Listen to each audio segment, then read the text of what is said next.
Hello, all, and a very warm welcome. It's almost beside the point, really, here, but I thought I'd just mention another of these lovely archetypal kind of mythic narrative structures quickly before I know I said I'd round up this kind of phase of this channel, but I think I probably will as things are. I find things.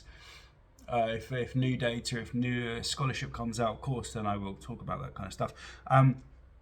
But there are two, broadly speaking, really only just one of these mythic hero type story features that I thought I'd talk about today, and that is the missing years in childhood. Now, so many of these I've got gods here, demigods, and so on, have these missing years. And it is strange, isn't it? And I don't think I've covered this really before, that Jesus's life, any features there of his whole entire 30 or 33 year life here on earth, of all of that, really, we only get a tiny little birth narrative in two of the Gospels, and then the 12, 13, wowing the rabbis in the temple, and then, of course, the missing years, and then it's the story, like the Gospel. Nothing else in any other particular is dictated there via the New Testament or any other text whatsoever, even through the 2nd century, really, unless you go to the apocryphal works, maybe the Gnostic stuff. And this is obviously a mythic hero type structure, the kind of thing that Joseph Campbell talked about so much in his wonderful works on mythology and the hero archetypes and these never-ending stories that we are rewriting today in many ways, like the Lion King, Star Wars, and stuff like this. So I thought I'd just go through this just one and see if we can just put together a little Bayesian analysis just to see if this one mythic kind of type here might relate far more to mythology than to an actual historical figure, just an indiscriminate historical character named Jesus, who coincidentally, of course, happens to have this mythic hero type. The Raglan hero type thing, I think, largely still stands. It was written around the 40s. Otto Rank and Joseph Raglan, I think their names there. But it's very good scholarship, and I think it still stands up today. It's been modified in a couple of ways, but no, most of the time you look at that and you realize that Jesus is fundamentally is joint second, I think, in the Rank-Ragland mytho kind of heuristic with Moses. And of course Jesus is the second Moses. Is termed the second Moses because Moses and Jesus have so much in common. And obviously Christians were looking to the Old Testament to pull out the story there in Mark and then the other Gospels for Jesus. It's mostly Old Testament stuff.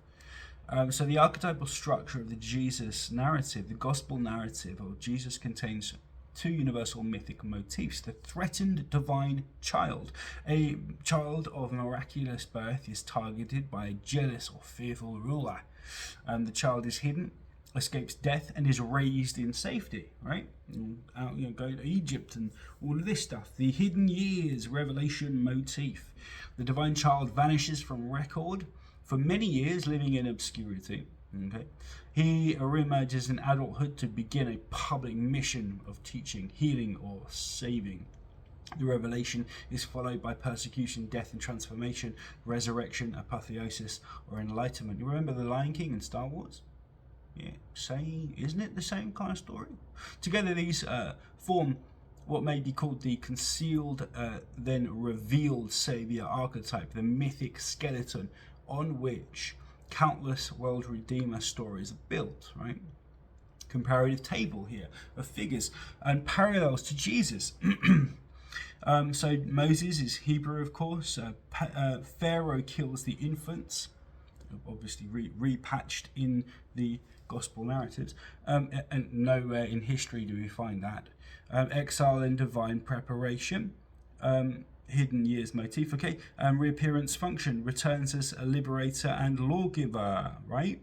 overlap with Jesus. Infant, peril, exile, divine mission parallels Jesus here closely. Krishna, Hindu, Kamsa hunts the prophesied child hidden with foster parents, returns as teacher and savior.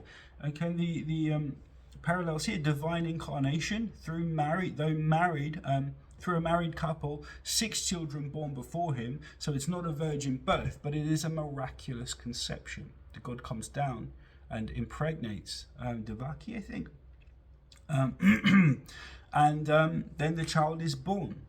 So this is a divine conception. It's not a virgin birth, but we see the divine conception motif here in Horus. He's Egyptian, of course. Set murders Osiris, hunts Horus.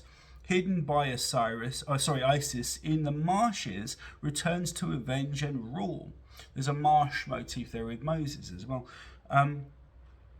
Hidden divine son, vengeance, victory, and template of salvation. Dionysus, now a Greek myth. Hera persecutes him, raised secretly by nymphs, returns preaching ecstasy, persecuted, and is deified, of course. Divine child, hidden life, persecution, God. So we see again, I can go through, there are a lot. There's Perseus here is a good one, Romulus and Remus.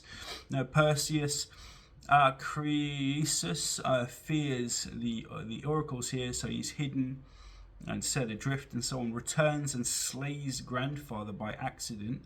Okay, prophecy, concealment, and then return. Romulus and Remus, so it's a Roman thing. Amulius orders death. He's hidden, suckled by wolves. Romulus and Remus, of course. Founders of Rome, the infant exile, again, divine protection, heroic destiny is obviously that motif. It goes on. Orpheus, the Buddha. But there's no death threat here, but he again the idea of returns enlightened, returning enlightened teacher. It's a really good story. That's all. That's a very cool story. Then that's all. So in the category statistical breakdown here, so hidden. So I've got quite a few, and I'm not going through that. I didn't go through them all there, but hidden to escape death. Out of 18 of these. Gods here, or god men, hidden to escape death. 9 of them: Jesus, Moses, Krishna, Horus, Dionysus, Luke, Perseus, Romulus and Remus, and Oedipus. Hidden for spiritual transformation or initiation. 6: Buddha, Zoroaster, Apollonius, Odin, Quetzalcoatl, Lao Tzu.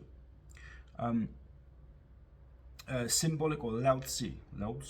I don't know if that's the same Lao Tzu that a lot of people know about. Symbolic or esoteric concealment. 3: Mithras, Hermes, Tahuti, Thoth, Melchizedek as well. Melchizedek. So we see here, now I did a Bayesian analysis, why not? Because we love those. Priors.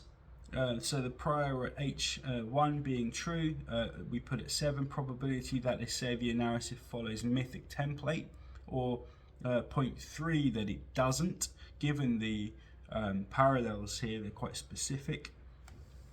Given also that Moses is in the same corpus of literature. Weighted likelihoods now. So I'll just give you the it's 90%. A 90% probability thus gives given the recurrence of identical motifs across independent mythic corporea, it is about 9-1 more probable that Jesus' life narrative follows established mythic archetypal storytelling rather than being a historically unique biography. And you can add in then the virgin births, you can add in dying and resurrection, you can add in specific miracles.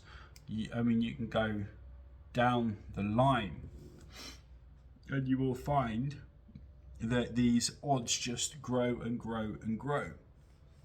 I think so. It's just interesting. You can just plug in various of these mythic hero archetypes and you'll get Jesus, and he's as I said, the rank Raglan profile in this kind of research puts him very close to the top. So it's something to really think about. And I'm going to leave that there. I'm going to start really pushing some of this work outside of YouTube soon, so I hope to get some more subscribers. Please like and subscribe, by the way, if you like this video, and check back on my other stuff as well. I'm going to do a roundup of some of the videos that a lot of the videos I put together and go through them. I think in a kind of, I might take a little longer just to cover all of the things that we've discussed in the various sections of this work. So the Roman provenance, these mythic archetypal forms and stuff, the church fathers, and also the pagan witnesses who don't turn out to be witnesses of Jesus really at all. And even if they were, it's kind of hard to say that they were in any way are conveying eyewitness accounts to an actual history. They could just be contrived. Anyway, peace and love. Salam. Yeah. All right, cool.